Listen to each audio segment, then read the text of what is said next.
Hello and welcome to the LAAGCast. It's June 28th, 2018, and this is LAAGCast episode 12.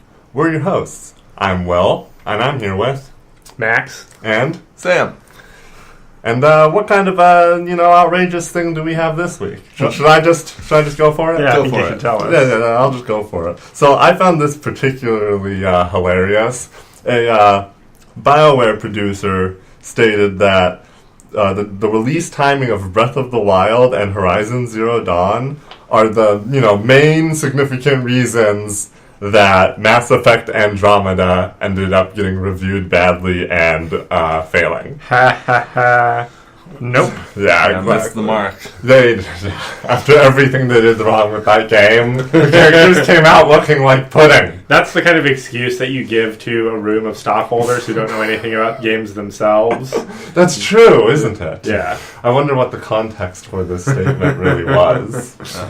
Yeah, that's damage control to a high degree. Yeah, but really, comparing Mass Effect Andromeda, which I have not played, but I've seen plenty of footage of, to Breath of the Wild, which is a beautiful game. Masterpiece. One of the best games ever. One of the best games ever.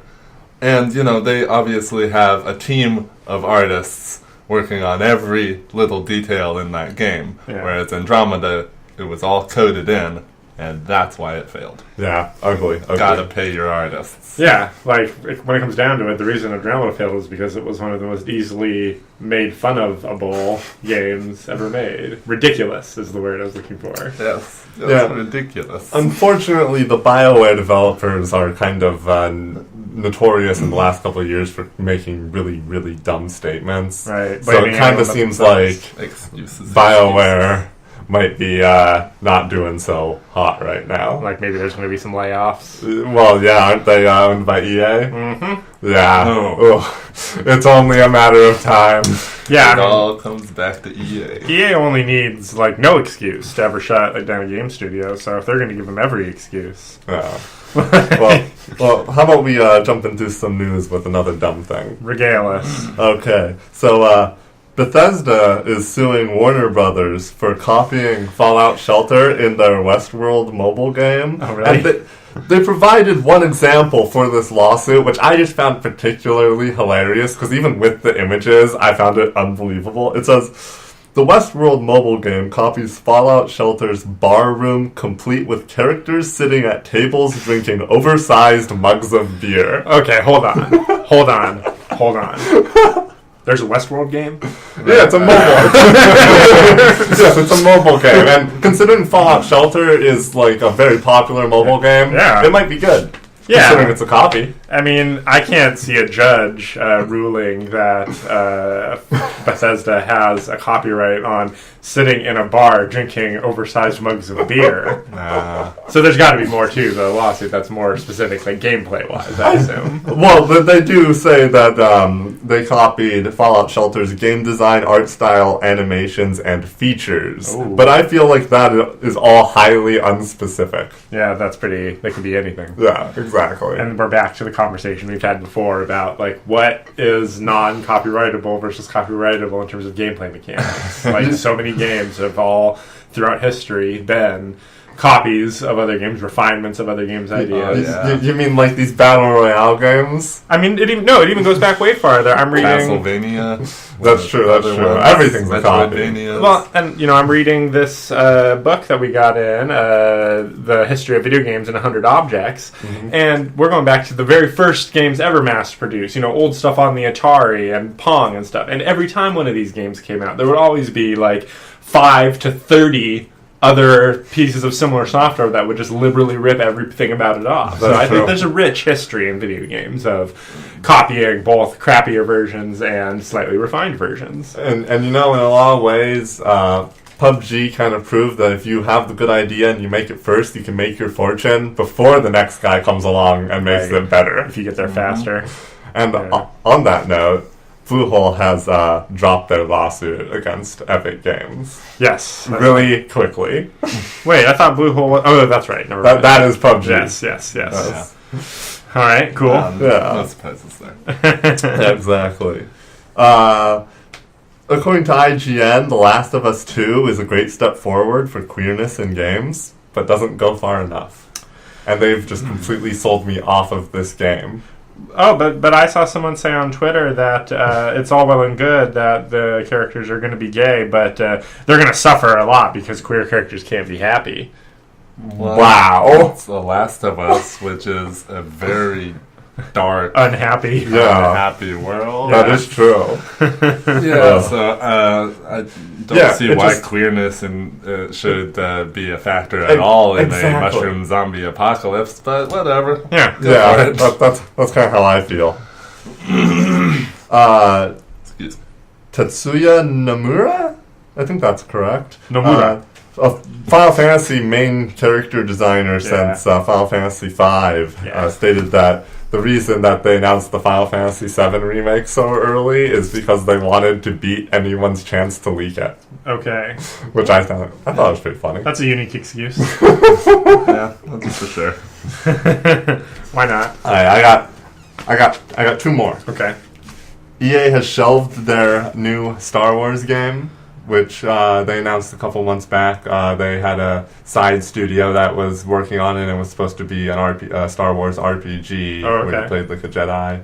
And yeah, now it is shelved for the time being. Very unfortunate. Everything's being reassessed between Battlefront and the performance of the films themselves. Man, all these Star Wars properties are, suddenly it's looking like that goose isn't laying the golden egg anymore. Right. I heard they were going to, or they were thinking about firing the head of Star Wars. Yeah, I've seen the rumors Star Wars, that Kathleen completely. Kennedy might be Yes. on the chopping block, but I'll believe it when we see a more substantial rumor. That could just be somebody who wants it to happen. Yeah, I only saw point. very hardcore right-wing news media reporting that. That's what I'm saying. Yeah. We got to wait for a little more spread on that one before I'll believe it. But that said, she had a chance, in my opinion. Yeah. And the numbers don't lie. At this point, Solo has performed worse than Justice League.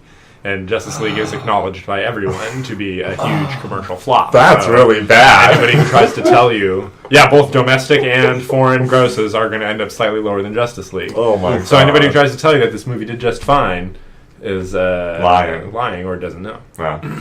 Wow. Yeah. Anyway. All right, and the last one is for me and Sam. I read up on Raft, which they are still definitely working on. Nice. And apparently the next thing that they're adding is a bird enemy. Also, enemy. I heard that apparently there's a way to find utopia in the game, which is particularly tough to find, but it is a giant city Real? Wow, weird. rising out of the water. Huh, that's interesting. I mean, maybe, well, Yeah. yeah, okay. We're going to have to play more Raft. Yeah. Yeah. It's a 3-man development team, though, so they can't work too fast. But apparently, the city is already in the game, which is very rare. Yeah, amazing how good that game is, considering it's only 3 people. Yeah, and they started development in 2016, so they haven't even had, an amazing amount of time to build it. Yeah, surprisingly few glitches and stuff. Yeah, it's actually kind of glitch-free beside, really minor things that don't really matter. Yeah, very minor things. Yeah, well, yeah, Raft. Anyway, let's move on to what have you been playing, guys? Well, nothing too exciting for me. I got the hankering for some Fallout, and so I went back to my second most played game of all time after Dark Souls 3, All right. which was, of course, Fallout New Vegas.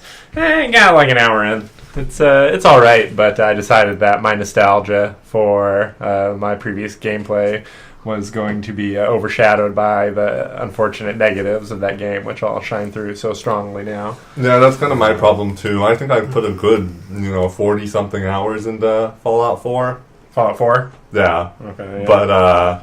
But, just after a while, the problems really do just become too apparent, and there's other games. Well, that's the thing, is that after I'd spent that, 2 hours or whatever, I then installed instead Fallout 4, and I picked up all the DLC, which I hadn't played before. So, we're going to see. I definitely am having more fun with that. There's still some tedium, but I'm better in this game at skipping past or just deciding not to do the tedious things any more than I want to. Yeah. And I just unlocked what I think is the prompt for the first actual piece of DLC content the other night. So because I got a mission thing that I didn't recognize at all. So we'll see how it goes. I'll report back on that next week. Yeah, some people have like 5,000 hours on Fallout 4, so who knows? Yeah, That's insane. I also got Fallout 4 this week because it was on sale, but I'm still waiting for any prompts for DLC content. I think around level 14 or 15 is when you'll start getting those radio unlocks. Yeah. Excellent. Something to look forward to and talk about later. Indeed. Anyway, I also bought a game that was on sale. What's that? Assassin's Creed Origins. Look at you. I know. AAA. I don't really play any Assassin's Creed. I played a bit of the first and a bit of the second, but really not much at all. And then I played 25% of Black Flag. Okay. And in Black Flag, mostly all I did was sail around, because I liked that a lot more than everything else. Because I'm not a big fan of the climbing, and I'm not a big fan of the combat. However, in Origins, not so much climbing, and the combat is completely changed. Not so much climbing. Oh man, I don't climb anything. The only downside of this is that I don't get the fast travel points. Those are what you get for climbing up to the high places. Oh, so you could, you just don't need to? Yeah, I've just been running around everywhere and sailing around everywhere, and so I can't fast travel, but I'm completing everything just fine, and I barely ever have to go up more than, 3 stories, essentially. So what's different about the fighting system? So it is a much more true action, combat game, where you're not triggering dodges when enemies try to hit you and then just kind of smacking them around like you did in a traditional Assassin's Creed. You're actually doing a lot more, slashing them and blocking and parrying and all of those combat essentials that you find in, a better action game. And honestly, they did it pretty well. I've been playing the game on hard, and it's not really all that hard. I only ever die if I get 20 enemies on me, and then they're just all shooting arrows into me, so I can't possibly survive. But, 6 guys, sometimes 12 guys, I can take that on with, a little trouble. And Yeah. but it's definitely doable, so overall the combat's just a little too easy, but the combat is very fun. They made it very enjoyable, and if I could compare it to any game, I'd honestly compare it more to Shadow of Mordor. Okay, yeah. Which is superior style of Assassin's Creed combat. Exactly. Yeah. It has a lot of the traits, but I think they did it a little better, actually. Oh, okay, well, I am pretty interested. I might pick it up before the sale ends. Yeah. The funniest thing, though, is that I've leveled up all of my equipment quite a bit, because it's more RPG-ish, this game. I haven't even reached a pyramid yet, which is a huge feature of the game, because they're in the high-level zones, and I'm only, level 20 right now, and they're, in the level 35 zones. But I've leveled up a lot of my gear, so it's all, halfway to max level, except my bow strength is still level 1. And I don't know how that happened. You have been shooting the bow, and it's just not leveling up? I mean, my bow does great damage, but you trade, pelts and things for level up on your gear. And I guess I leveled up everything else without ever clicking on it, and when everything else was halfway full, I just realized that I'd never leveled up my bow strength, but it was never an issue. Interesting. Yeah, so it's kind of Far Cry-esque in the RPG element, it sounds like. A lot Far Cry-esque. They definitely took a lot of elements from that game, but not too many. Not too many. Right, That's very important. Just what they need, yeah. Yeah. So, I'm going to play it a lot more. It's very enjoyable. Best Assassin's Creed I've ever played. Cool. Very cool. Yeah. Max, you want to talk at all about Ori? Yeah, why not? Because it's always worth talking about. It's a pretty game. The trailer for the new Ori game from E3 inspired me to reinstall the definitive edition of Ori and the Blind Forest, which I've never actually completed. I beat the game when it was the original edition back in the day. Yeah. But I started a hard playthrough on the definitive edition a while ago, and it looks like I got, 29% in. So I'm 60% in on this one, but I'm kind of hit a wall in one area, which is there's a couple. Each major dungeon in that game ends with an extended high action chase sequence where like everything is destroying around you. Like either water is coming up from the ground really fast, or everything's getting blown up, or something bad is happening, and you have to do all these exact straight maneuvers in order to get through, and you don't get to save in between, so you have to eventually run this really long gauntlet without making any mistakes, and it is punishing. Yeah, I know how frustrating that can be. Yeah. It's what killed Mario Odyssey for me. That's what... I didn't know anything killed Mario Odyssey for you. But that's the reason I switched to Fallout, because... say what you will about Fallout, but that game doesn't get your blood pressure up. That is true. Yeah. Very relaxing. Yes. Yeah, the least action-packed combat of any game on the planet. Yeah, well, if you want to talk about games that are super relaxing... Me and Sam played Astroneer, which is like an indie development game where you are building yourself a little, I don't know, space exploring studio, moon base type thing, in order to terrestrial base. It's planets. There's one moon. Okay. Well, I'm sure there's a lot of moons. We didn't go that far. No, the only planet with a moon is the planet you start on. Oh, interesting. How bizarre. Yeah, I know. It's an interesting thing. So you can't go to other planets? Oh, yeah, you can totally go to other planets. They just don't have moons. Yeah. But they have different climates and stuff, different hazards. No enemies in this game, but lots of things can kill you. Mostly plants and avalanches. Oxygen deprivation. Yeah. Oxygen deprivation is a huge thing, which brings us to one of the biggest flaws in the game. It's very fun to play, but when you lay down too many oxygen tethers, you get some serious lag. And it would be nice to be able to lay down enough tethers to, eventually, if you wanted to, tether around an entire planet. Because why not? You can rover around an entire planet, which is a lot of fun. Yeah, because me and Sam, we started off in the first game where I had just decided to run around placing tons of tethers so that we'd have like a big area to use that was, breathable. And but like a couple hours in, the lag was getting so bad that every time we put down a tether, it was like froze up for 3 seconds, and then you could place another. I wish we had a little bell here so that anytime somebody said lag, we could hit it. Right, yeah. That's true. We're always on the lookout for lag. But we started a second game that went much better.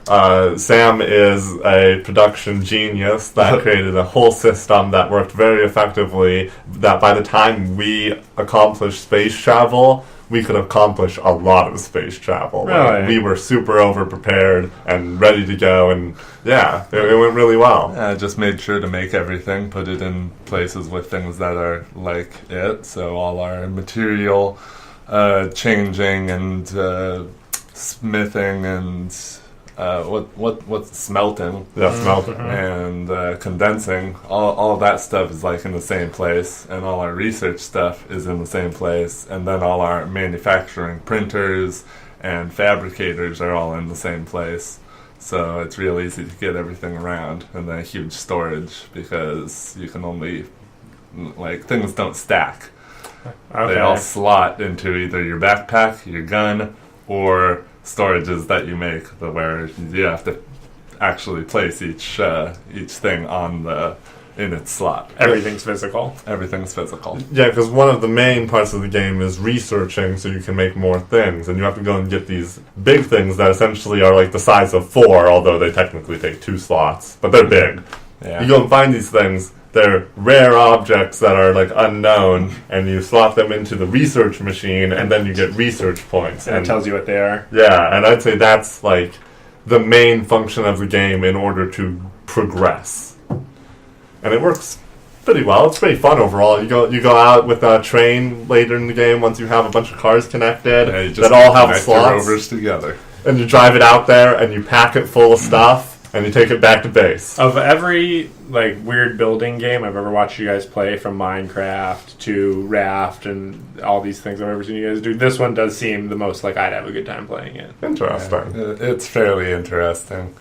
And you can end up doing some pretty cool things, especially like you said, those rover trains. Put a bunch of them together, slap a battery on there, a solar generator, a wind turbine. You can go all night, you can go all day. Just grab materials, put them on your train, just drive around. It's a lot of fun. How many people can play that game simultaneously? Right now it's 4, but I know that they're trying to make it more. Yeah, because that seems like that'd be a fun game to have, like, 10 people on. Yeah. We gotta fix the lag first, though. Yeah, no kidding. Yeah, because when Will's getting his tether lag, me, who's logging into his game, is getting all kinds of different kinds of lag. Just little glitches here and there. It, I see. Yeah. I also manifests itself in strange ways. Yeah, I'd occasionally experience some weird bugs as well, like when it just decided that I could no longer remove things from my backpack, and like, you can't do anything at that point. Is it still early access? Yes. Yeah. I believe it's scheduled to release in November or December. Yeah, so late this year, so hopefully they'll have it fixed by then. Hopefully. Yeah, ideally. Yeah. Alright, boys, what do you say to a break? I'm ready. Alright, we'll be right back. See you soon. And we're back with television and movie news. So, Jonathan Kasdan, the writer of Solo, and son of the legendary Lawrence Kasdan, who wrote Empire Strikes Back. And he also wrote one episode of Freaks and Geeks, will be writing Indiana Jones 5. Oh no. Right? Indy is bisexual now. Oh god. Don't do it. No. Those old days. So wrong. I cannot imagine how a movie about Indiana Jones in the modern era, like what could they possibly be making that about? I know, I feel like it's just a really bad move, and after the last one they should have just pretended that they never made a fourth. Did you like that movie? I did not like that movie. I never saw it. Nobody wants Mutt Williams back? Good old Mutt. Indy gave him the hat at the end. Oh, yeah, God. Move on. Okay, yeah. Max. Yes. What can you tell me about Morbius the Living Vampire? Morbius. Well, I could regale you with everything I know about Morbius the Living Vampire. He is not a vampire. What? He is I think he was a scientist who was experimenting with cancer, or like he was trying to cure some illness, and he accidentally gave himself a horrible illness because it's the Marvel Universe, where he has to drink blood in order to be healthy. Otherwise, he goes into like an insane blood rage. So, yes, I am describing Morbius, not Jared Leto, who's going to be playing him. My favorite thing about Morbius is that on the animated series they couldn't have vampires or like even say he was drinking blood because it was a show for 8-year-olds. So they put little suction cups on his hands and he would grab you on your arm and suck your plasma. He needed your precious plasma. Yeah, this is definitely a bad guy. Why are you adapting Morbius into a kids show? But moving on, he actually isn't typically a bad guy. If he is taking care of himself and giving himself regular like blood infusions via medical bags or something, then Spider-Man will go for him for help if he needs something. Like he's he's constantly trying to cure his own condition, Bruce Banner style. Okay. So he's sort of a tragic figure, not a hero, not a villain, but a monster. That's unfortunate. Well, let's hope Jared Leto doesn't start drinking cow's blood regularly to get into character. I just want him to be in the classic Morbius outfit. So like the blue? That trapeze leotard with the little wings under the arms. That'd be good. Yeah, I'd love that. That'd be great.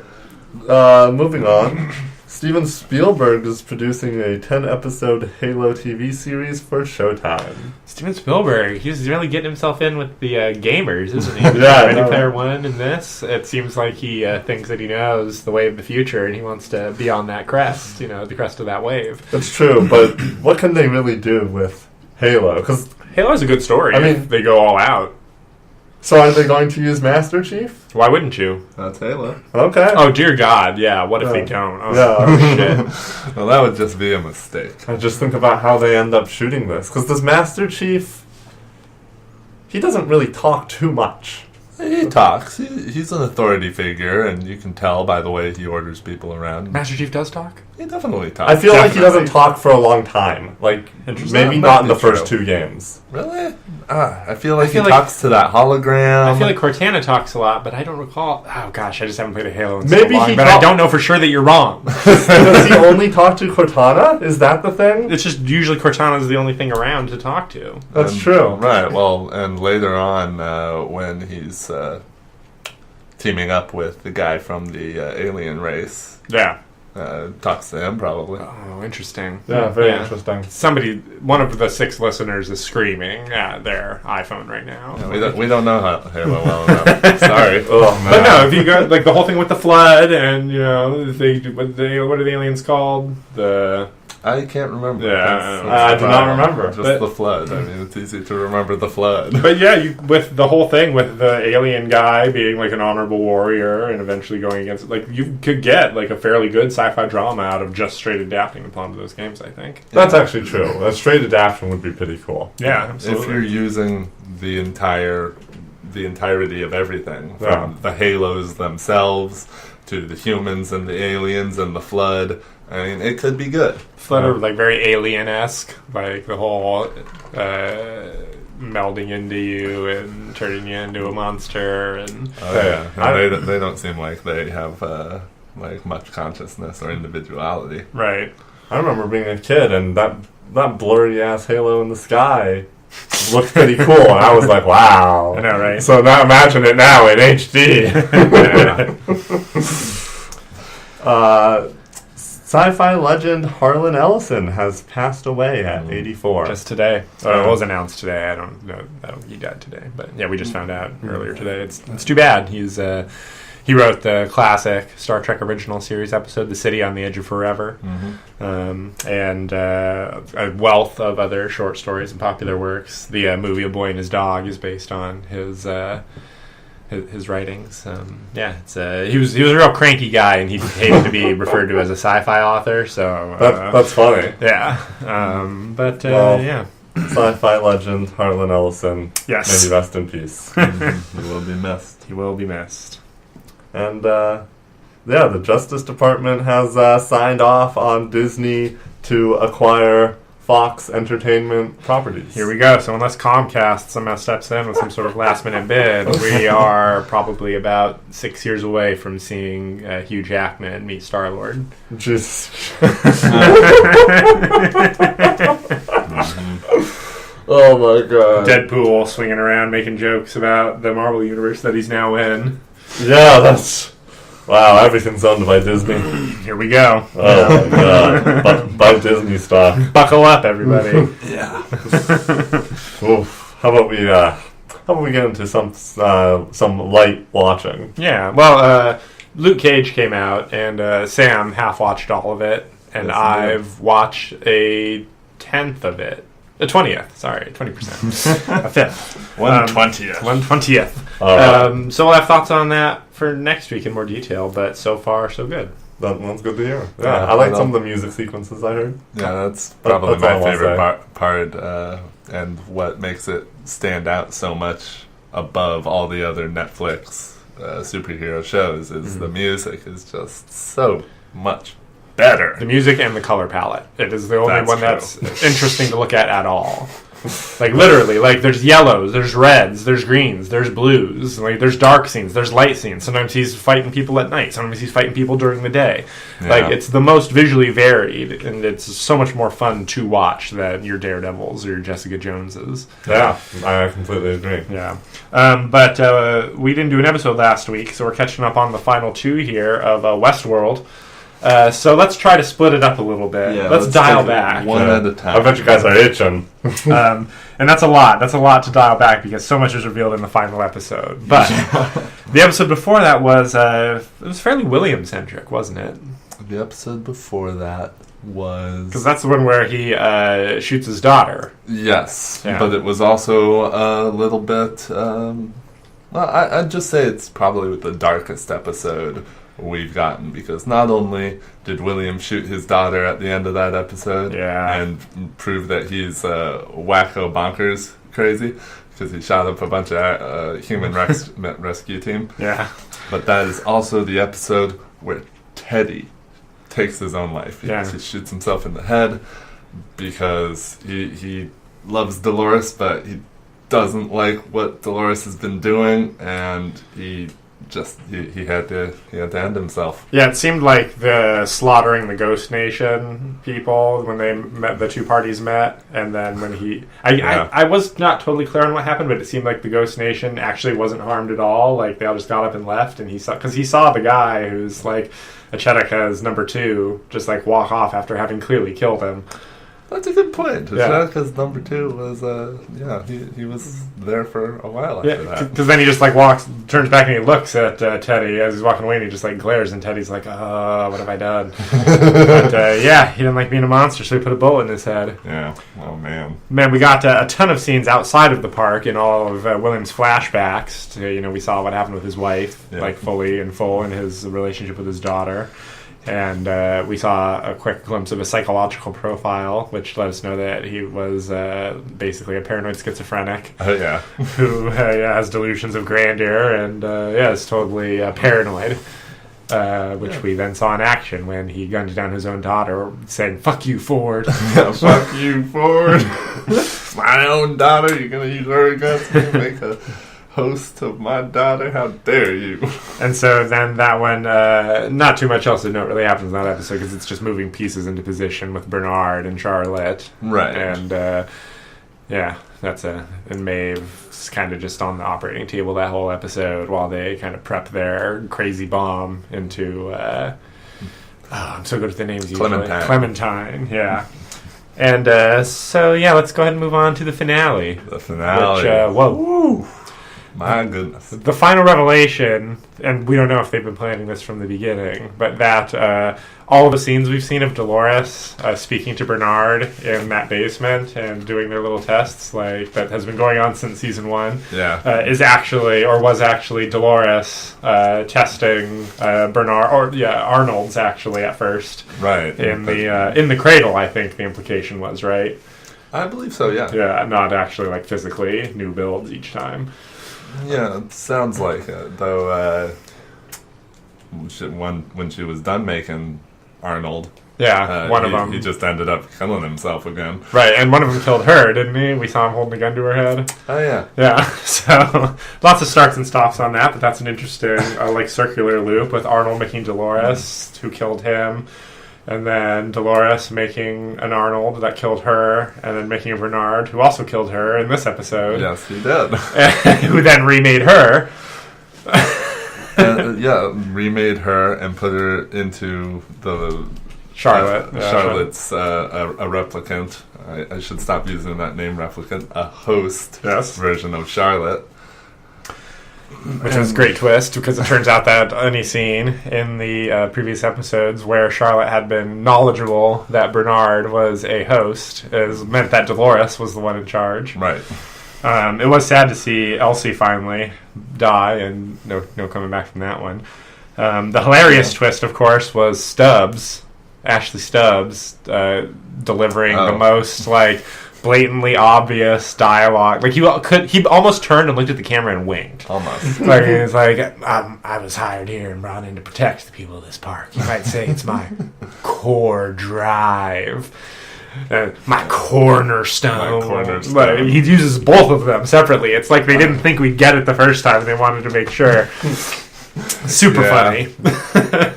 Well, it only makes sense to make security a host, a robot. Yep. Something expendable.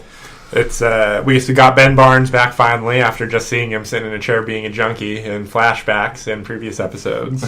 We kind of got him back. We kind of got him back because he was the architect, the one who was responsible for turning all of the humans who visited the park into lines of code. Because the big revelation of the whole, I'd say this is the revelation of the season, and maybe one of the big things of the show, is the idea that humans are not as complex as hosts. Right. I think it's just Ford's cynicism, but then turns out, most humans, they only take up so much space when you put all of their thoughts into data. Like 200-ish pages. Yeah, 200-ish pages. And more than that makes you eventually go crazy.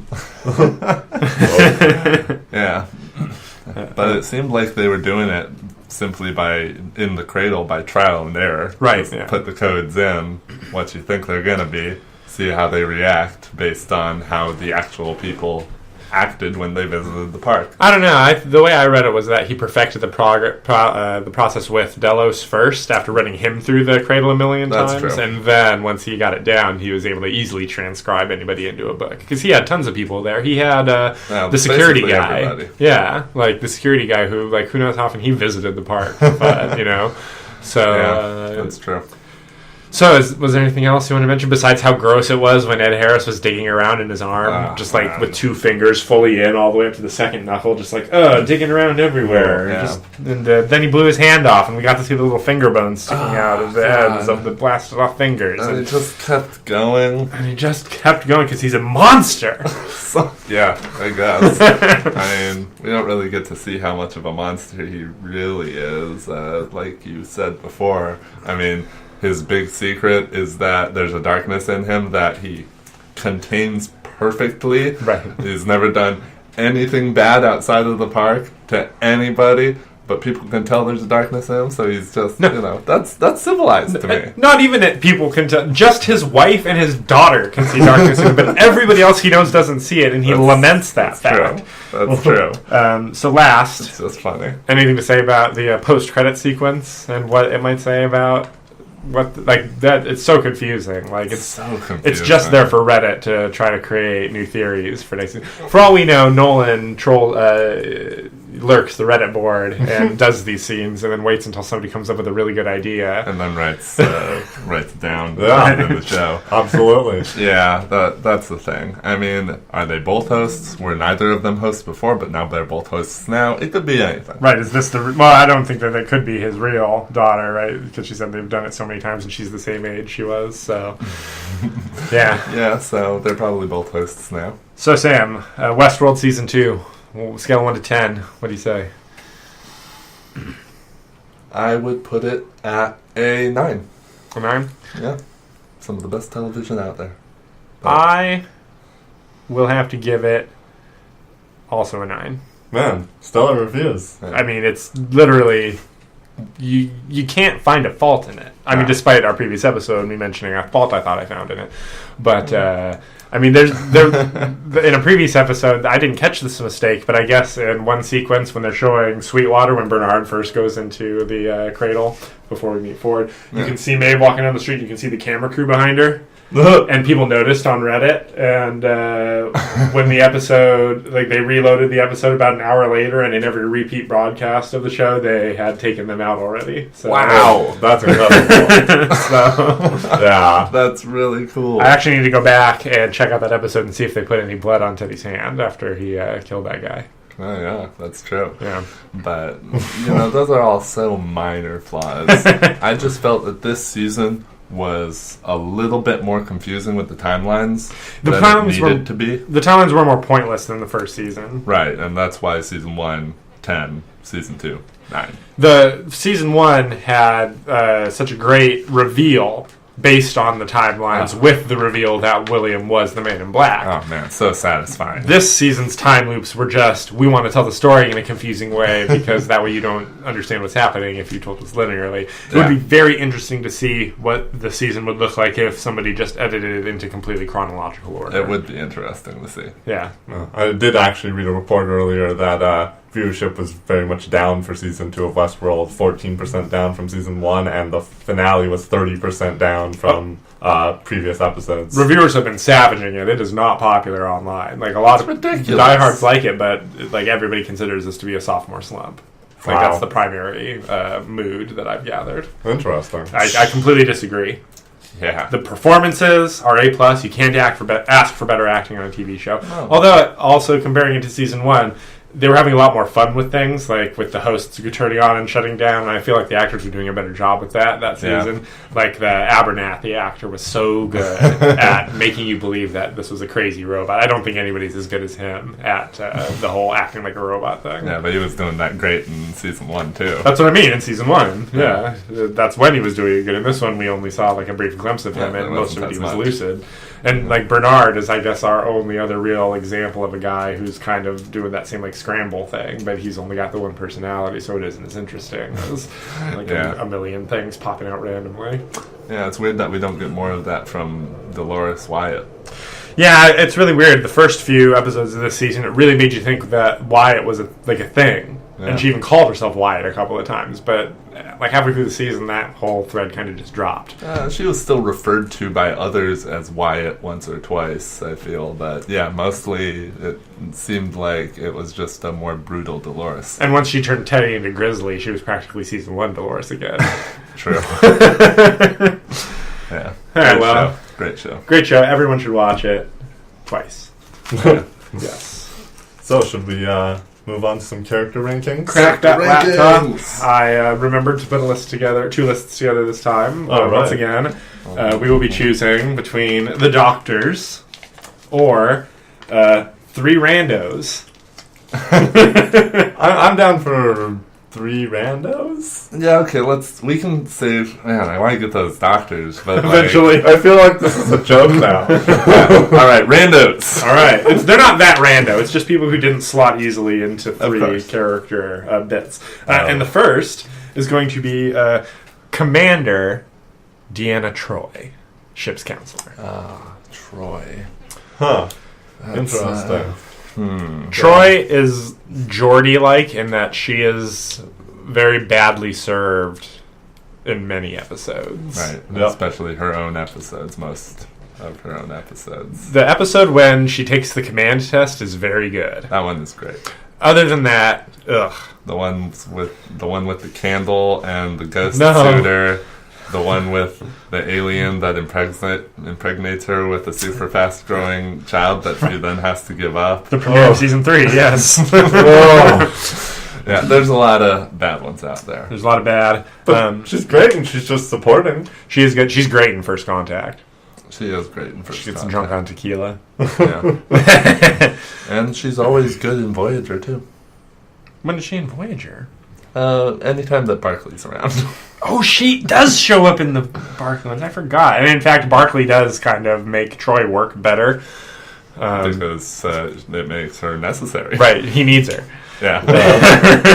So yeah, it's true. Like, Barclay showing up did a lot for Troy's characters. Before that, all she did was sit on the bridge and be like, Captain, he feels aggressive. And it's like, yeah, they're raising their shields. Yeah, which is good, too. And she's good with Alexander.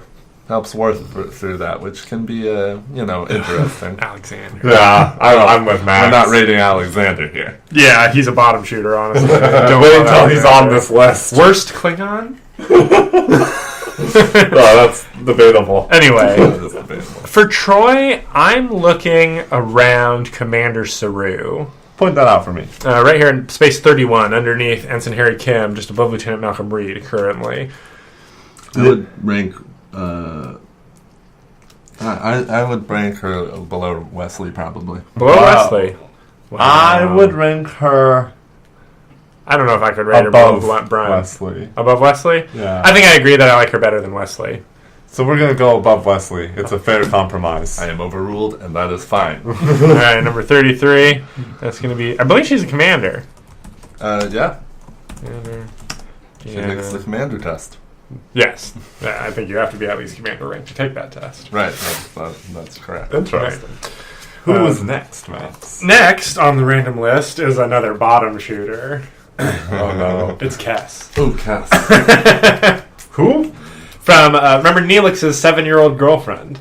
Oh, God. I believe she's actually, 4 or something. Oh, yeah. I think you're right. They live to be 9, right? Yeah. So Yeah. it's real weird. Yeah.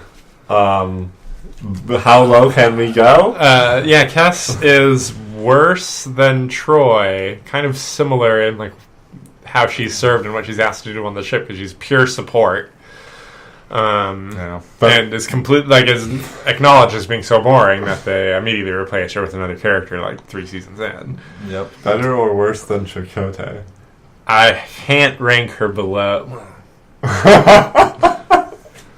I don't know, man. Cass might go... I mean, I guess we can't put anybody below Norca. I cannot put Cass below Chakotay. What about T'Pol? I like Cass better. I like Chakotay better than Cass. I cannot put her above Chakotay. All right, so Below Chakotay. coming in at number...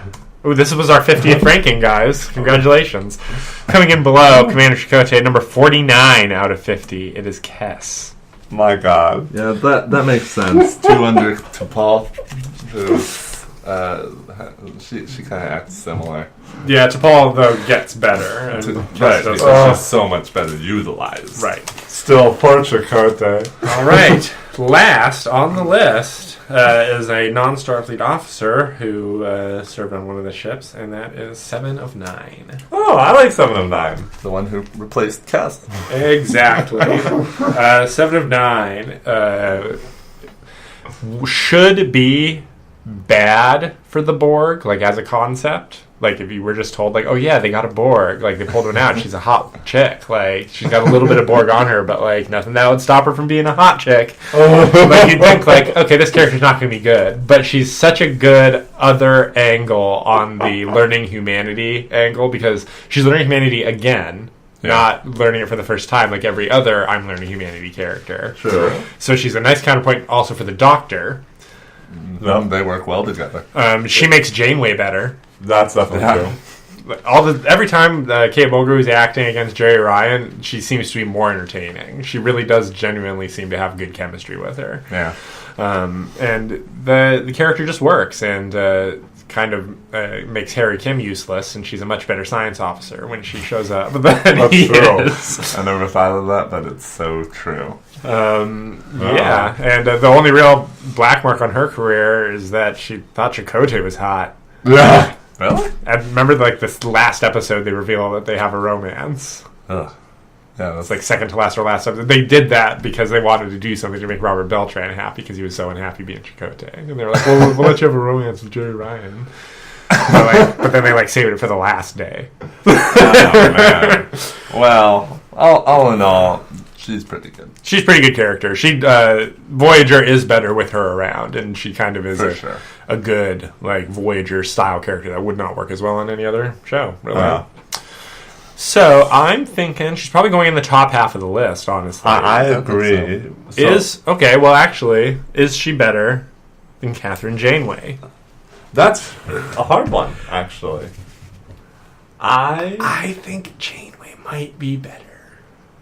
I think Janeway I think Janeway's better. Yeah. I think when you really break it down, you need Janeway more than you need 7 of 9. For sure. Mm-hmm. All right, well, what about Archer? I like her more than Archer.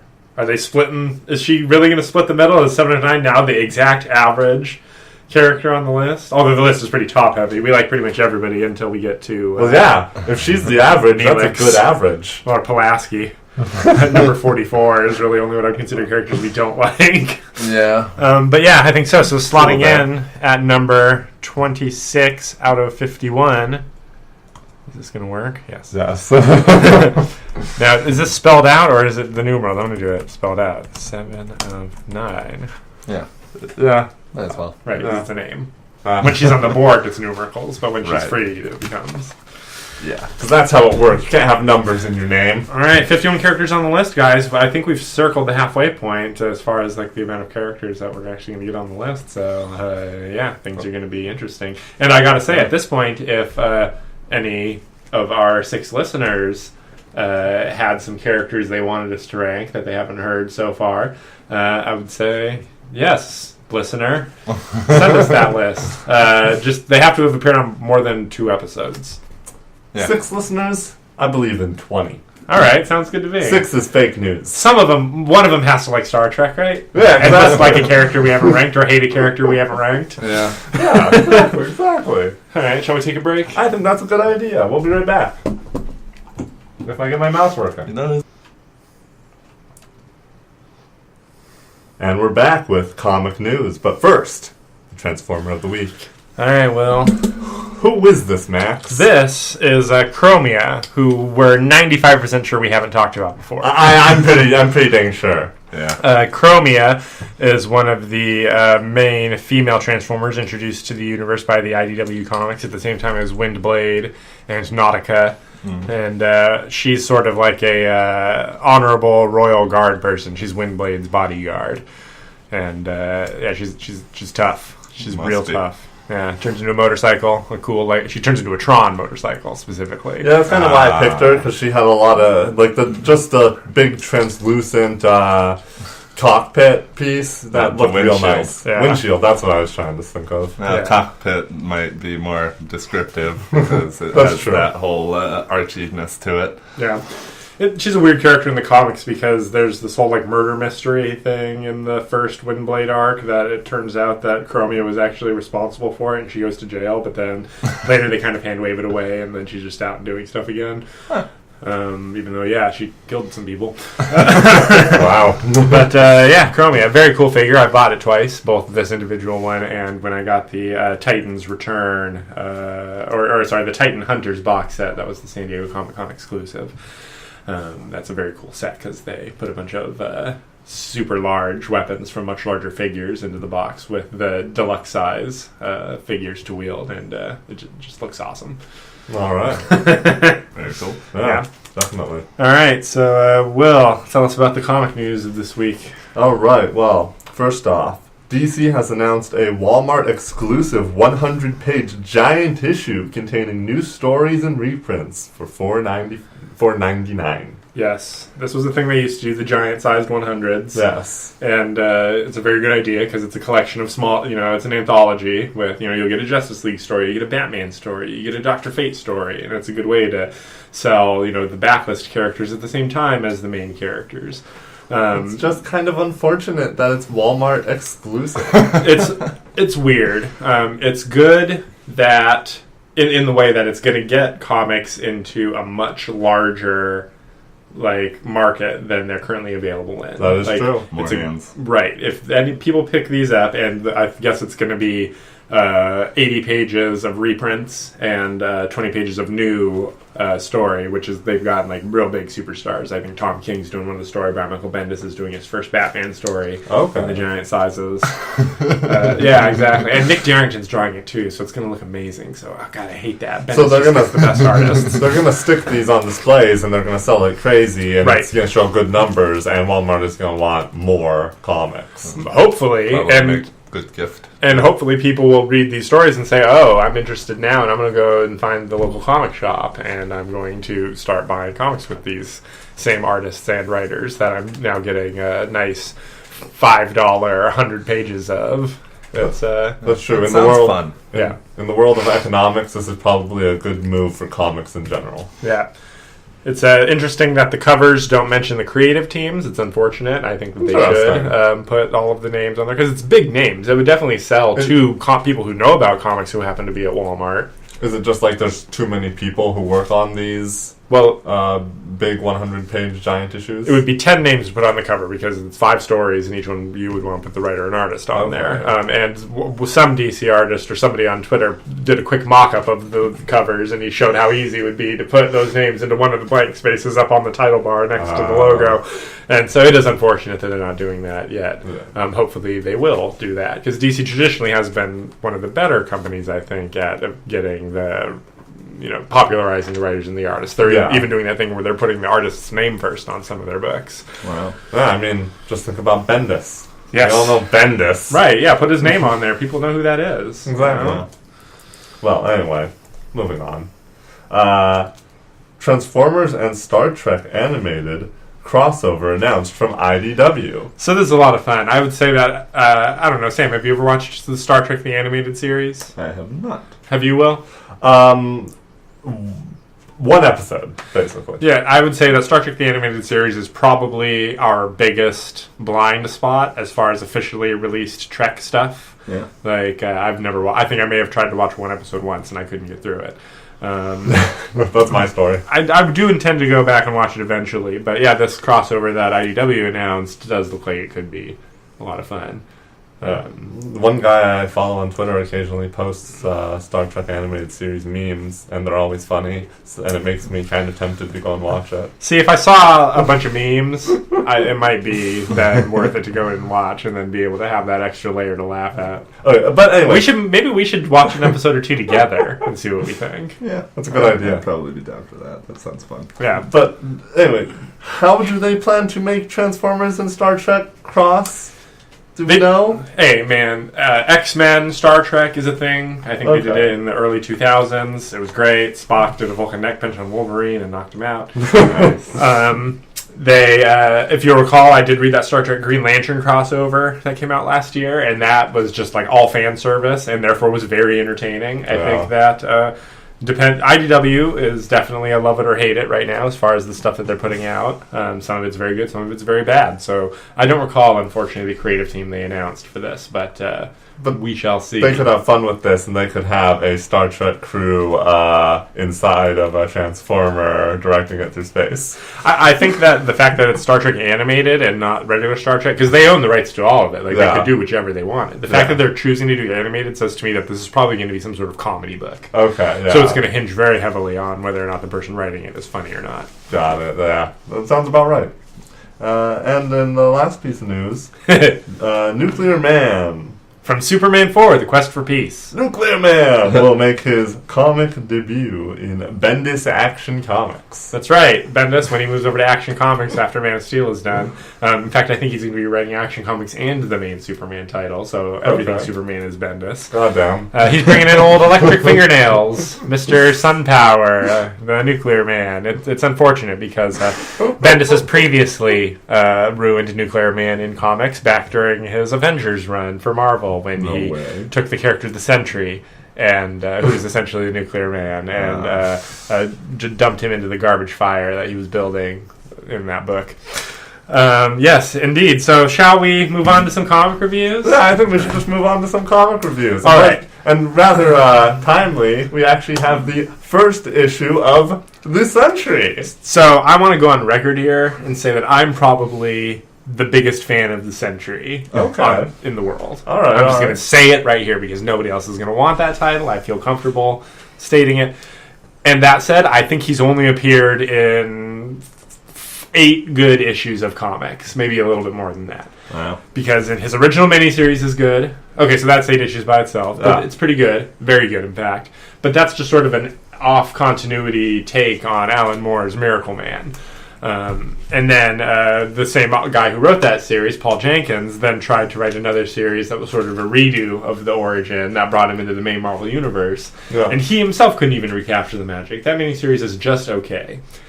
Sentry shows up in World War Hulk, which is a very good use of him in that particular storyline. But then Bendis got his hands on him in his Dark Avengers run, and it all ended with the Sentry turning out to just be the Void. And he tore Ares in half and threw all of his guts everywhere. And then Thor came back and smashed the Sentry real hard with Mjolnir, and Sentry died. And, that sucks.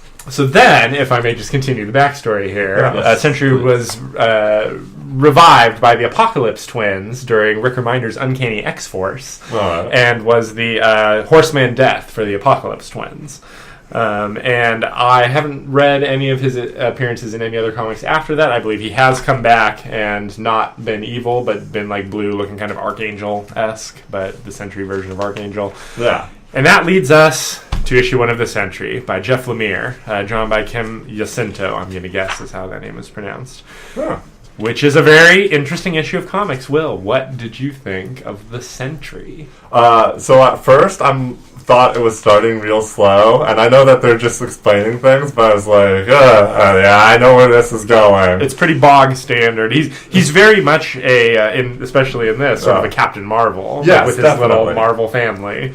Yeah, exactly. And but overall, I thought the comic was good, and I thought it ended strong. But why don't we talk a little bit about the story here? The story is interesting. So, Sentry doesn't appear to have any Bob Reynolds, I should say, his real name. Yeah, Bob Reynolds. He appears to be now fully clear of whatever apocalypse thing is going on with him. He's back to just being sort of a fat, out-of-shape old man. Yep. And he's working a job, flipping burgers, with the also human version of his former sidekick who lost an arm during their last battle with the Void back when they were heroes. And in order to keep the Void from coming out, who is the Sentry's evil opposite, he has the power of 1 million exploding suns. But unfortunately, anytime for every action the Sentry takes, the Void does a counteraction. If the Sentry saves an airplane on one side of the world, the Void will sink a ship on the other side of the world. Yeah. So Sentry's got a device built for him by some organization that's affiliated with Misty Knight, which is another timely appearance, and she has been appearing on Luke Cage. And it basically is like a little matrix that he can go into and be the Sentry once every 24 hours and expend all of his Sentry energy and prevent the Void from manifesting in the real world, because the Void, I guess, just manifests in the digital world and then gets defeated. Yeah. It's very interesting. It's an interesting thing, and I really wonder who the killer at the end is, because the twist at the end is that he tries to go home to log into his little Matrix thing. But unfortunately, he found that his house has been broken into, and his old partner appears to have stolen. I don't think it was his old partner. Do you think it was his old partner? Because this is the superhero version of his old partner in the fantasy world. Yeah. So I don't think he'd kill himself. So the way these characters work is, I believe it's a Shazam style dealie, since they're based loosely on Marvel Man, where they say some sort of phrase or no, that's not the case. I'm just thinking of Miracle Man. But this is not the real him. This is the digital him. Yeah. So do you think he would kill himself? I don't know. I mean, it's probably not the Void, but I mean, I'm not sure, but that was my first impression, was that it had been stolen because the partner was frustrated that he couldn't go in, and then he ends up running into something that's unexpected, apparently. You're right. I think it depends on how clever Jeff Lemire ends up being, because if you're right, and this is following movie logic of the only other character who had any lines in this is probably the mystery villain at the end, then, yeah, you're probably 100% right. But if Lemire has some sort of a twist on this, because, if he either does that, or if it's just the Void somehow, that's not as interesting. It's true. But you're probably right. We'll see where he goes with it. But overall, I thought it was a good comic, so I am interested in more. Yeah, I'll probably tell them to start picking that up for me at the store. Cool. So, next, let's talk about issue 196 of Moon Knight by Max Bemis and drawn by Paul Davidson. Yeah, finally getting the conclusion. I know, it feels like the last issue came out forever ago, so long ago. I don't even remember what the name of these guys is. It's like their group, the community, or the, I can't remember. The communists. Moon Knight's now in there. Yeah, the communists. Right, and it gets weird when he's in there. It's real weird while he's in there. Because this isn't a punchy the enemy, really. But, I mean, at the end it kind of gets there. Kind of, but not really, because, they're the Collective. The Collective, that's right. one. So we're in the Collective. We're in the Collective, and the guy, the main guy of the Collective, who brought everybody together, he's a scientist, he created this Collective monster, is showing Moon Knight around and asking Moon Knight to basically be the police force of the Collective, because he thinks that things in some parts of the Collective get a little out of hand. It's real chaotic. See, this is what happens when you try to establish a socialist utopia. The first thing that happens is that whatever figurehead has put himself in charge establishes a domineering police force. So true. That's the thing, is that, like, I'm sure if Max Bemis heard us talking about this comic, he'd be like, they didn't get it at all. But somehow this, like, I'm sure he actually is a socialist or something. Like, he's a super angry SJW for sure. I'm sure he, for some reason, thinks that he wrote a great, like, pro-socialism comic and, like, just showed, like, this is why socialism hasn't worked, but, like, if this wasn't there. But, like, he accidentally wrote one of the best why socialism doesn't work comics I've ever read. That's true. Because, it turns out that the guy in charge was a piece of shit. They do that all the time, too, on accident. Completely on accident. Self-owned. And trying to contain and control everybody while seeming like he's like the benevolent ruler who loves everybody, is just causing monsters to be part of the Collective, his own demons. Right, he's hiding basically an army of orcs in the basement. Yeah. That's like all just his self-obsession and like anger and vanity, because when the monsters come out, they just say his name over and over again with their actual dialogue interspersed in between. Yeah. Maurice, prepare Maurice, tube Maurice, die Maurice, Oh God! Like, it's very good. Like, this is why, no matter how insulting this guy is to us on Twitter, I can't stop buying these comics. You have to buy the comics that are good, you know? Yeah. I mean, and the art is fantastic. It really is. Yeah. Some of this actually reminds me a lot of Scud, the disposable assassin, that old Rob Schrab comic that Dan Harmon was involved in. Right. So, yeah, because it also has like this sort of like giant chompers creature all the time. Scud is also the most noticeable comic on your entire comic shelf. Oh, that's a beautiful trade paperback. And they waited like, I think it was like a 10-year break or something between the second to last and the last issue, and they waited for that last one to come out and then did the super nice edition. So yeah, and then the ending of the issue, that's a real good ending when we find out that some aspect of Khonshu has been left beside within the crazy guy. Yeah, we've got something of Khonshu in there. I mean, his face is getting all Khonshu-y. That illustration is fantastic. That could be a cover. Man, I think it really could. Yeah. All right. So next up on the list is going to be issue 7 of The Thing and the Human Torch by Chip Zdarsky. All right, moving on forward. Drawn by Ramon K. Perez. So that was an issue of comics. Indeed. We got one big reveal, which is basically that... God, what is her name? Rachna, thank you. I was going to say Reshka. Oh, yeah. Rachna, we find out that she has just... Yeah, I know. Yeah, that face. Spider-Man. Yeah. So what? Really, they're just on a world with a bunch of rude versions of people. Civil War happened on this alternate Marvel Universe world, and it was so bad that it like reduced that. It was like Fallout, basically. Like it's now been Fallout world. Yeah. Everybody's just living in the ruins of the old world. And Doctor Strange is the magic policeman overlord guy who works for the guy who ended the Civil War by assassinating both Cap and Iron Man. And it turns out that it was Peter Parker, and he's a real skis now.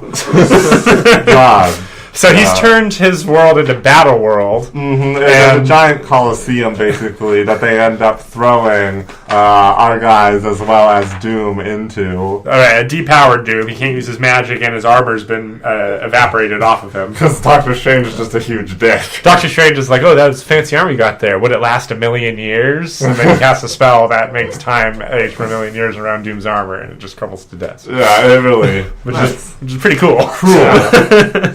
But, overall, the issue kind of... I mean, it was cool things happening, but it left me kind of hollow inside. There's a lot happening, but really not that much happened. Except for the one reveal, which is that we find out that What's-Her-Face has been leading them around because she's looking for her sister. What I don't get about this is that she says she's hunting for a version of her sister that she can put her current sister, who's terminal's brain into, but then she also says that many of the worlds we've gone to have had brain dead ones, so she can't use a brain dead one. So what's she's looking for? Yeah, that's a good question. Sounds like she's looking to steal a good working one. Yeah.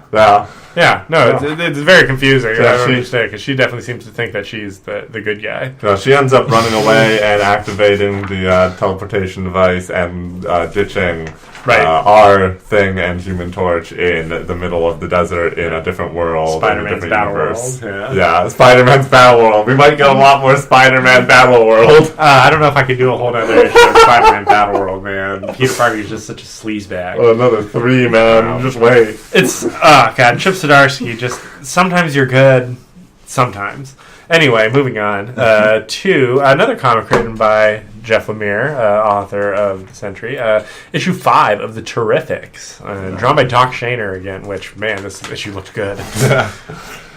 It had a cool layout, too, where most of the pages were quartered, and each panel on the page... I mean, there's several that are 3 panels, and some characters taking up 2 spots, but usually each panel is one of the 4 characters. And yeah, if they were combining panels, it's because 2 of the characters were interacting. Yep. So yeah, we get some character moments for everybody, a little bit of setting up people's motivations, and some... Man, Plastic Man, real angsty. Look at that face. He's angry. I mean, he. I guess he has a daughter and a son. Or a son. Yeah, that's right, a son. But he disappeared into the dark multiverse and turned into an egg for 7 years. So he hasn't talked to anybody, and they thought he was dead. Yeah, 5 years. 5 years. It's sad. It's sad. Yeah, It's really. very sad. It shows that he's a real genuine guy. Yeah, Neil O'Brien. He's got a heart of gold. Yeah. Of rubber gold. And then a bunch of metamorphos show up. Yeah, Metamorpho was also a bit angsty this issue. But Metamorpho's always angsty, so like that Oh, wasn't surprising as a bunch of Plastic Man angst, because Brian is he's a comic relief, man. Yeah, that's true. But still, once the action starts, he's being the comic relief again. Yeah, oh gosh, yes. I'm so glad I didn't buy the new issue 1 of Plastic Man by Gail Simone, because it just looked so boring. I saw it there on the stands, and I love Plastic Man. You know I love Plastic Man. I love him too. And I just couldn't do it. And then once I read reviews online, I was so happy I didn't. But yeah, So good in the Turbo. Metamorpho also turns himself into a wall, which is fun. So it's Yeah. him and Plastic Man just being things. Being a wall and being a hot air balloon. I didn't even know he could be a hot air balloon. Being object bros. He's full of hot air, Sam. That's a good point. And I don't know if this villain, Algon, the Ancient Elemental Man, is new for this series, or if this is a callback to something, but fantastic. Yeah, they're ramping it up. Oh, also, other best part of this issue, I gotta say, and I know that this is this is just for all the cutesy pies in the audience and stuff, but Element Dog. Oh, he's so perfect. Element And Dog. the fact that he's jumping down the hole with him when they go into the portal, like he's leading the way. I hope Element Dog becomes a permanent fixture of the comic. I know, but at the same time, you're like, will they keep him when they already have Metamorpho? Yes, they must. Metamorpho needs a buddy because he's so sad. He's a dog now. Yeah, they can adopt as many magical dogs as they want. Nobody will ever get tired of that.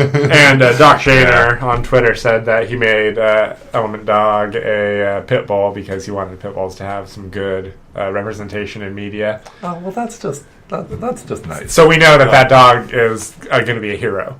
Yeah, definitely. You can see it in his face. That's good. He's a good doggo, right? He's a very good boy. All right, so moving on to the 4th issue of Weapon X by who is Weapon the H. Weapon H. Sorry, everybody. It's related to Weapon X. Greg Pak, penciled by Corey Smith. I don't know, Will. Should we keep buying this?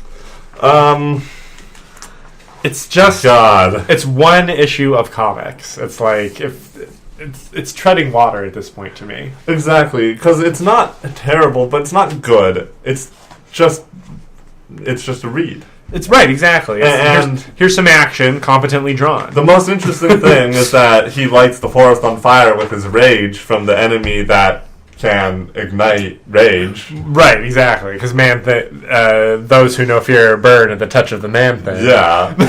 Yeah, so he has some fear, He gets and the real monster-sized fear causes a monster-sized explosion. But, the coincidence that his wife shows up right now just kind of upset me. I couldn't believe it. It's not the time. I couldn't believe it that she was just there, like, in the forest, where he happens to also be. I know. I hate when that Oh, God.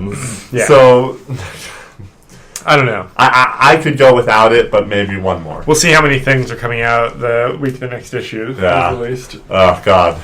All right, moving on. I wanted us to have something real nice right in the middle to talk about since there's so much average this week.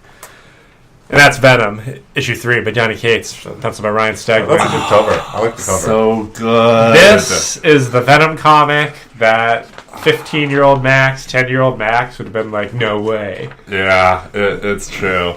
And I mean, it just seems like there is no hope for Eddie. They're really driving it in that there is no hope for Eddie. They are setting the stakes monstrously high. Some good Miles Morales stuff. I thought that the interaction between him and Eddie for the first time in the regular universe was pretty cool. It would be interesting if they had a lasting friendship. Yeah, actually it would be weird if it turned out that they worked together since his attack is called a Venom Blast. Of course, the big reveal of the issue is that the thing that is not actually inside the giant symbiote dragon is Null, the god of the symbiotes. Or is it Knull? I read it as Null. I read it as Null. And he says he's the god of the symbiotes. Yeah, and the Venom symbiote seems, and all the other symbiotes seem to take him at his word. Yep. Yeah. He only talks to the symbiote. And refers to Eddie as your host. He's your host. Eddie seems to be beneath him, basically. Yep. He does not think anything of Eddie. Penciling's fantastic. As always, love long hair Eddie. Yeah, that's really good. And I really wonder what's going to happen to him next. Like, this is wow. Like, next issue, what could it be? On the edge of my seat with this one. I cannot say enough good things. I mean, that cover of the next one, the nice little Hamlet reference, to be or not to be. Wow, beautiful. This could go down as the series, guys. I mean, the Venom you've wanted. Like, will Marvel actually do the right thing for once and have a really good Venom comic on the shelf at the time when the Venom movie comes out? They seem awfully bad at doing this. Yeah. Moving on to issue 2 of Thor by Jason Aaron and Mike Del Mundo. This is you, right, Sam? Yeah. Do you want another issue of this? To be honest, it's not really holding me. I did think that this one was better. The art was better. Yeah, the art was definitely a lot better. Still not quite what I'd like it to be. But better than issue 1. I didn't like this. I hated that. This is weird. The drawing of the Lady of Fire villain. Yeah, and her face. Yeah. All of that's it's weird. The daughter of Surtur, I believe, if I'm pronouncing that correctly. Yeah, probably not. Surtur. Or Surtur. Right. Yeah. Not too compelling. I guess the most interesting thing in this issue would be Thor reunited with Balder and Tyr. I've never even considered a Tyr of Marvel Comics, honestly, because the Balder's like a big thing in the Marvel Thor mythos, but Tyr never comes up. No, he does not. Yeah, so it is interesting. It's because he's been dead for the longest. Right, yeah, he is always dead, right, basically, yeah. He's like the original god of war in that reality, so it makes sense that he'd be dead for a long time. And the story could not be more blatantly setting up that he's got some secret, because he might be the bad guy. Right, exactly. Which it's like so blah when you have Loki just tell you that and be like, I know you wouldn't believe me and you think this is going to be me lying, but then it ends up being the truth. Yeah, such a twist. It's just not very compelling. It's not very compelling. It's too. It doesn't manage to live up to the epic tone that it's trying to set. And I don't know how much of that is the art's fault, and if this was being drawn by a more traditional artist, they'd be able to find like the grit that the story seems to think that it needs. But then on the other end, you have all the wacky stuff with Thor. And the wacky stuff is like, it's nice, but it's not that grandiose what you want from gods. Yeah. Jason Aaron can do it. His initial run on Thor is very good, action-packed, epic in scope, multiple eras. Gore the God Butcher is one of the great new villains of the Marvel Universe. And yeah, it just really does seem like that may have been the peak. Moving on to Justice League, issue 2 by Scott Snyder. And what's the name of this? Jimenez. I don't remember what his first name is. But did you guys both read Justice League? Yeah, we both read Justice League, although it's been a little while. Like, this was a Jorge Jimenez. Or George. I don't know. Maybe it's George. But yes, so Justice League was also, I feel like it has a similar problem of trying to set such a scope and then like shooting itself in the foot with like out of place humor and like just weird plot lines that aren't interesting. Yeah, because I remember that it was an enjoyable read overall, but I can't really remember much about this issue. The main thing I remember the Luthor stuff. Yeah, the Luthor stuff, exactly. Right, Luthor was semi-interesting, and the other main thrust of the issue was the thing with Jon Stewart. He was kind of like the main guy in the issue. Right. And the reveal of the Ultraviolet Lantern Corps, which seems to be just an excuse to get Sinestro back into his classic uniform. Yeah, but he does seem to have some kind of control and infection ability. Oh, yeah. Which is interesting. I'm sad that Jon Stewart seems to have been infected so early, because I kind of actually think he's a pretty interesting Green Lantern overall. Well, I'm shocked if he doesn't end up just on the team after this arc, probably as an Ultraviolet Lantern still. That would be. I would be fine with that. That would be interesting. And but then just the end of the issue twist is something interesting. That Lex is in Superman. Yes, Lex is indeed in Superman. He somehow played it so that he could get into where's Superman going? He's going into the thing, the egg seed, which is perfect, right? Because only him and John can survive in there, right? I mean, Martian Manhunter, of course. Yes, and and Luther just got himself in there. Luther got himself in there. It was very smart. You can go there too. It's cool. It's cool. I like that. That's odd. Excuse me. All right. The new challengers. Issue 2 of the new challengers. This one's also on the chopping block. Because it's essentially like the first issue meant nothing now because suddenly they're just introducing another new crew. This 100% should have been the first issue. Yes. Tweak a couple of things around to get some of the exposition from the first issue into this one, but they should have gone on this mission in the first issue. This is an issue 1 mission. Agreed. And then issue 1 should have ended with the reveal of the classic challengers showing up and being like, "Who the hell are you?" Yeah, they killed off the guy who had originally brought all of our guys there and had been kind of telling them what to do. Yep. And so now we're going to have a conflict with this new crew, and certainly all of our guys are dead. This this comic loves, I should say this is by Scott Snyder and Aaron Gillespie and drawn by Andy Kubert, which is the one good part is that it's very competently drawn. These are actual new challengers. But, this book likes to, somebody's dead, plot twist! Oh. Like, the first issue had, like, at least one where, they had one of the challengers they got, like, die instantly, plot twist. And then this one had, like, that guy's dead, plot twist! I know. Yeah. They're just going to keep the black guy and have him work with the 4 guys who just showed up, and that's the team. I hope so much that you're right, because if they're actually setting up that we're going to get, all the next issues are each going to be the origins of each individual one of these challengers, the way that this one was kind of like his origin. Yeah. Ugh. Yeah. That would be awful. Please no. Moving on to a book that I won't cut. This one's not on the chopping block, but guys, help me out. Not a good issue, right? Did you guys both read this? This was honestly an awful issue of Batman. This is so bad. Every other page, actually, every page, it starts with later. It's the same place. You're right. Yeah. Oh my god. Yeah. Every time it's just Joker and Catwoman lying on the floor, and every once in a while they have a short conversation while they bleed out. Tom King seems to be writing this like he's writing an essay about Batman. His whole run has kind of been this way, and it's really starting to get highlighted. Let me tell you what this was.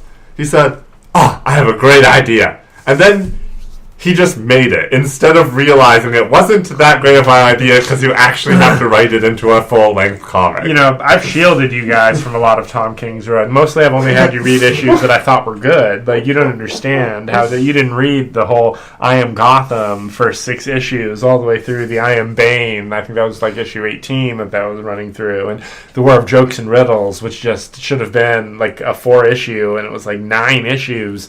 And I love Tom King's writing normally, except when I hate it. And honestly, this kind of just got worse when at the ending. There's really just no. Did the Joker die? Good. I think the Joker may have died. I'm pretty sure Batman showed up and saved both their lives, right at the end there. Oh, wait, then Catwoman laughs after Joker dies. I forgot about that. Yeah, no, Joker dies and then Catwoman becomes the Joker. They're going to do that bit from Metal where the Batman who laughs, now it's the Catwoman who laughs. Yes, that's exactly what I thought. I mean, are her eyes always green? No. I think they are. Yeah, I feel like okay, fine. Yeah, we see her eyes a shitload in this. In fact, she and Joker have the same color of eyes in this issue. Sense. It's a sign. That's really boring. Catwoman always have green eyes? Whatever. All right, Tom King, come on. That's boring. Let's just get through this stupid wedding thing. What's the point? What's the point of this stupid wedding? Why is it better for Batman to be married to Catwoman than for him to be not married to Catwoman? Somebody tell me. This is awful. Get us out of here. All right, moving on to issue 4 of Man of Steel by Brian Michael Bendis. Drawn by Kevin Maguire. and Jason Fabok for 2 pages. He draws all the flashbacks with John and Lois, I guess. Okay. So this issue was the fight between Superman and Supergirl and Rogol-Zar. So Superman's actually struggling in a fight, but is continuing to have unrelated monologues going on in his head. Oh god, the Bendis Logoria. It's just blah blah blah blah blah. Yeah, why isn't he talking? Well, I mean, he's not talking to Rogol-Zar because he's in space, sure. But why? Just stop that. And then Green Lantern shows up and acts like a total douche. Yeah, that's true. They have some conversations of things, and it seems like in this issue, and it's weird, I only just realized it, but it seems like he definitely gets stabbed by a sword, right? But then, like, we don't see any damage on Superman. No. Which, we'll come back to this, but something happens in the next issue that... we need to talk about. Yeah. Very well drawn. I really liked the art in this issue. This is exactly how Superman should look. It looks great. A little chunky, Absolutely. you know? Yeah. Great facial expressions. He has... Yeah, that's right. I forgot that this even happened at the end of this issue. He does his new solar flare ability. That's like Superman's new power from 2 or 3 years ago that we found out he had, where he can charge up and like detonate like a bomb. Nice. But kind of a bleh issue. Yeah. Next is issue 5 out of 6 of Man of Steel by Brian Michael Bendis, and Ryan Hughes is the artist on this. Now, here's the thing: I like Ryan Hughes' art. But man, in a collected edition, this is going to be jarring as fuck. That's true. Like, to have been...